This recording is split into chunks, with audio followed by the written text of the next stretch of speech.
Assalamualaikum warahmatullahi wabarakatuh. Ketemu lagi di layar desktop bersama saya Andriana Nugraha. Dan kali ini kita kembali di segmen layar rakit PC ya. Jadi kita kembali rakit PC, dan untuk kali ini kita akan rakit PC tanpa VGA card ya, karena harga VGA lagi mahal. Jadi kali ini rakit PC nya tanpa VGA card. Nah, apa saja komponen yang kita gunakan untuk rakitan kali ini? Sebelum kita mulai, buat teman-teman yang belum subscribe channel layar desktop, bisa diklik dulu tombol subscribe nya, dan juga jangan ketinggalan loncengnya untuk support terus channel ini ke depan agar lebih baik dan lebih berkembang lagi. Oke, langsung aja kita lihat, kita bahas apa saja komponen yang kita gunakan untuk rakitan PC kali ini.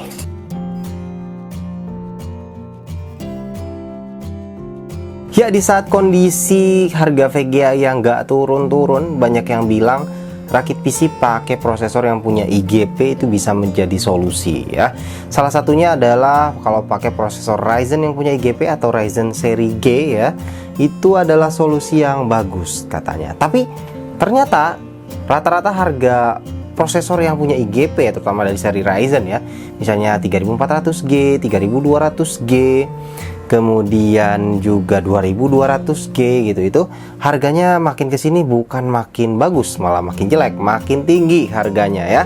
3400G udah mau menyentuh harga hampir 4 jutaan, bahkan ada yang jual sudah di atas 4 juta juga per Oktober 2021 ini ya. Jadi saya rasa menjadi nggak worth it juga ya dengan performance yang diberikan oleh prosesor itu untuk rakit PC pakai prosesor itu. Nah, kebetulan kan AMD baru aja ngeluarin juga Ryzen 5000 series yang versi G-nya yang punya integrated graphics atau APU ya, dimana ada 5600G dan 5700G, dimana ini harganya cukup menarik. 5600G saat ini harga sekitar 4,3-4,4 jutaan ya. Artinya kalau tadi misalnya 3400G harganya udah menyentuh 4 juta dan 5600G harganya sekitar 4,3 jutaan ya.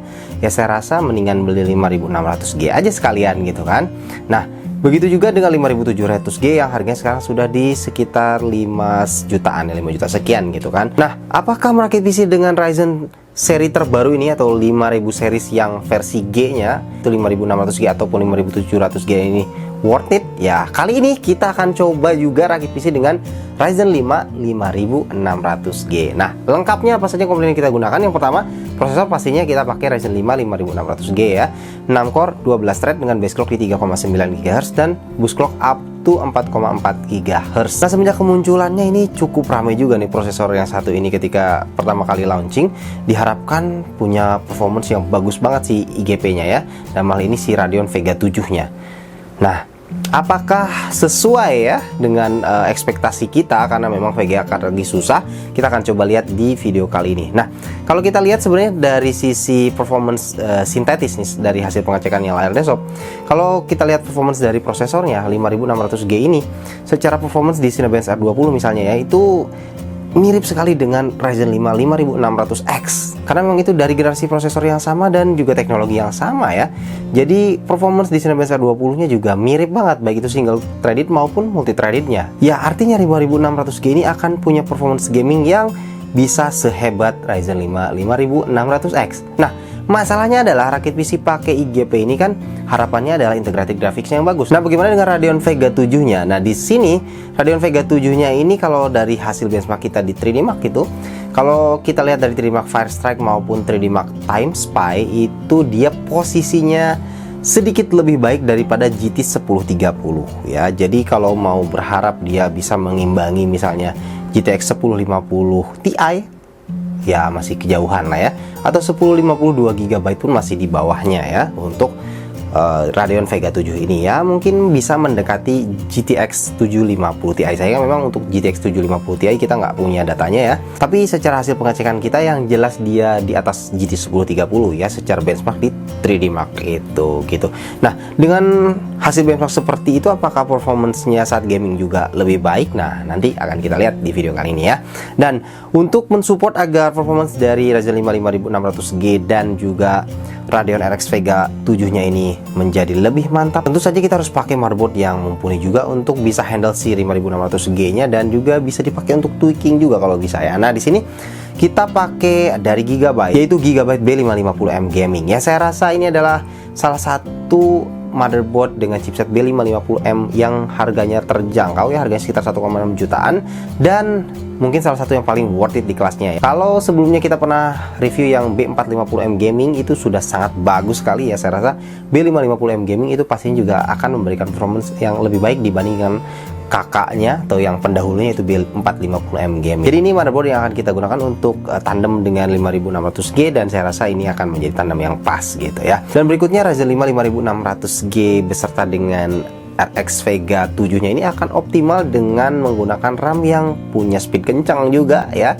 Nah, di sini kita pakai RAM dari tim, yaitu tim TeForce Delta RGB 16GB kit 3600 MHz C18. Nah, kita gunakan RAM ini supaya tentu saja bisa jalan di setidaknya XMP di 3600 aja, dan akan bantu untuk push performance dari si 5600G dan juga Radeon RX Vega 7-nya di sini ya. Dan berikutnya untuk SSD, di sini kita gunakan satu SSD aja, yaitu SSD NVMe berkapasitas cukup besar, yaitu 512GB dari Adata, yaitu Adata SX6000 Lite 512GB. Saya rasa untuk kelas PC low sampai mid range ya sudah pas banget pakai Adata SX6000 Lite ini gitu. Dan berikutnya untuk power supply. Nah, ini adalah komponen yang sangat penting dan tentu harus dipilih yang bagus ya. Jangan sampai sembarangan pilih power supply. Nah, di sini kita pilih power supply yang sudah sangat teruji, terbukti, punya kualitas sangat bagus, yaitu Cooler Master MWE 550 V2 ya, 80 plus bronze. Dengan pakai Cooler Master MWE 550 ini, jadi kalian ke depan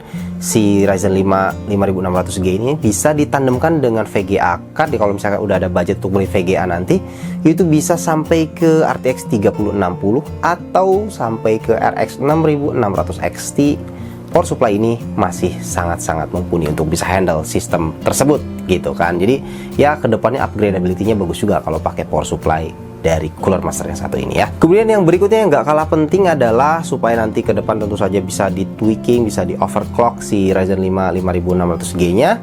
Jadi kita harus pakai cooler yang bagus di sini. Nah, di sini kita pakai cooler dari Aerocool, yaitu Aerocool Mirage 5. Ini kali kedua ya kita pakai Aerocool Mirage 5 ini. Dan untuk handle sebuah Ryzen 5 5600G ini sudah sangat cukup. Dan berikutnya untuk casing, di sini kita pakai dari Aerocool juga, yaitu Aerocool Trinity Mini V2 White ya, dimana ini adalah ukurannya M-ATX ya, untuk motherboard yang M-ATX pastinya. Dan casing ini menarik sekali karena ya seperti halnya udah pernah kita bahas di rakitan yang lalu juga ya, dia punya dua fan 140 ya, 2x140 di depan yang FRGB dan satu fan di belakang sudah include gitu ya. Jadi harga 500 ribuan sudah dapat 3 fan, 2x140 dan 1x120. Itu sangat menarik sekali, dan depannya ini mesh ya, dan desain meshnya juga agak beda sih dengan yang lain gitu kan. Dan walaupun desainnya mesh juga dia punya dust filter juga, jadi aman lah untuk menghalangi debu masuk gitu kan si dust filternya itu. Nah, untuk membuat estetikanya menjadi lebih menarik dan juga agar airflow-nya lebih baik, di sini kita juga tambahkan dua fan dari Aerocool juga di sini, yaitu Aerocool Spectro 12. Ini FRGB, jadi memang fix ya, nggak bisa di setting untuk nyala RGB-nya. Dan ini fan yang ya saya pikir cocok lah dengan fan yang bawaannya juga gitu kan, dan cocok juga dengan casingnya si Aerocool Trinity Mini White ini gitu ya. Nah, itu aja untuk komponen yang kita gunakan untuk rakitan kali ini. Nah, seperti apa performance-nya, langsung aja kita lihat.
Ya, berikutnya sebagaimana khasnya di layar desktop, kita juga bahas mengenai konsumsi listrik dari PC rakitan kita kali ini. Nah, nggak cuma konsumsi listrik, tapi juga kira-kira estimasi biaya bayar listriknya berapa ya, kita juga coba simulasikan ya.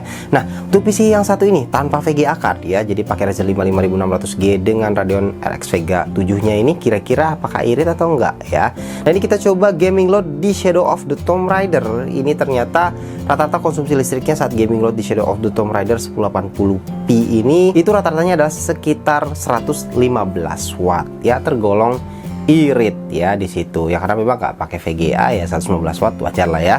Nah, dengan konsumsi listrik rata-rata sekitar 115 watt saat gaming load itu, kira-kira berapa biaya bayar listrik per bulannya? Nah, di sini seperti biasa kita coba simulasi dengan pemakaian 3 jam per hari, 6 jam per hari, dan juga 12 jam per hari untuk gaming. Nah, berapa biaya bayar listriknya? Nah, untuk pemakaian 3 jam per hari, maka estimasi bayar listrik per bulan itu adalah sekitar Rp14.952. Murah banget. Dan kalau 6 jam per hari, maka estimasi bayar listrik per bulannya itu adalah sekitar Rp29.905. Nah, kalau 12 jam itu estimasi biaya bayar listrik per bulan adalah sekitar Rp59.810. Jadi memang kategorinya ini adalah kategori yang irit listrik sih ya, karena memang kita nggak pakai VGA card di sini.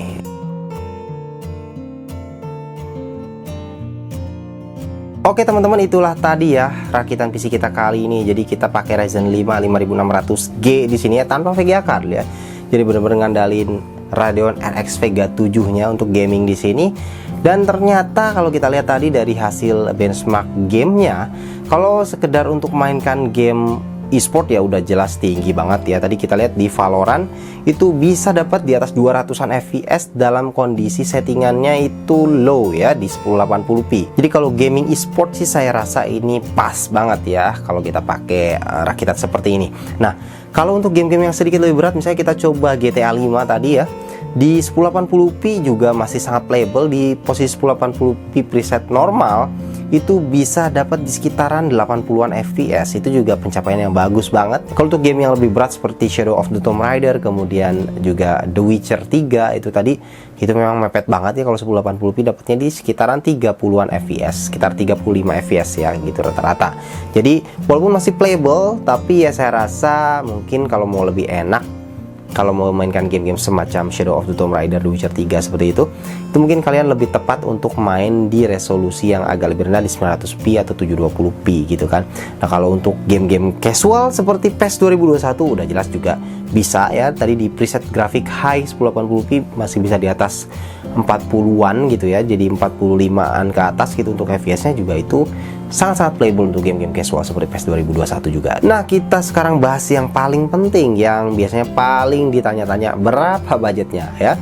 Kalau rakit PC seperti ini persis ya, ini memang budgetnya kalau kita totalin tuh bisa di atas 10 juta aja, 10 juta lebih sedikit ya. Mungkin tepatnya nanti akan saya taruh di sini, tepatnya berapa 10 jutanya gitu kan. Tapi sebenarnya rakit PC dengan 5600G bisa di bawah ini. Jadi nanti saya juga akan kasih opsi ya ke kalian untuk rakitan yang lebih murah dari ini. Jadi total budgetnya ya bisa di kisaran 9 jutaan gitu kan untuk dapat seperti ini. Nah, dengan kisaran budget 9 sampai 10 jutaan kalau rakit PC pakai 5600G ini, kira-kira apakah worth it atau tidak ya. Nah, dengan budget segitu kalau misalnya pakai Intel ya, bisa pakai Intel Core i3 10100F dan pakai VGA GTX 1650 polos GDDR6 seperti halnya rakitan kita yang lalu juga 9 jutaan juga ya. Itu secara performance pastinya jauh lebih baik daripada ini untuk gaming. Tapi secara upgradability ini jauh lebih baik juga. Jadi kalau ke depan kalian punya budget untuk beli VGA, kalian tinggal beli aja VGA-nya RTX 3060 atau RX 6600 XT, tinggal pasang di sini dan performanya sudah langsung melambung tinggi gitu kan. Karena memang sekali lagi 5600G-nya itu sendiri secara prosesornya dia setara dengan 5600X ya. Sepertinya tadi sudah saya jelaskan juga dari hasil benchmark di Cinebench R20-nya gitu. Jadi ya itulah ya, jadi kembali ke kalian pilihannya mau seperti apa. Mau langsung direct performance yang bagus ya, bisa pilih pakai Intel dengan VGA card di situ pakai 1650 misalnya kan, atau kalian pakai Ryzen 5 5600G ini supaya ke depan bisa lebih upgradable ya, itu kembali ke kalian ya. Oke, itu aja untuk rakitan kali ini, mudah-mudahan bisa memberi manfaat buat teman-teman di rumah ya. Terima kasih teman-teman sudah menonton, sampai jumpa di video berikutnya. Jangan lupa untuk like, share, dan juga subscribe. Assalamualaikum warahmatullahi wabarakatuh.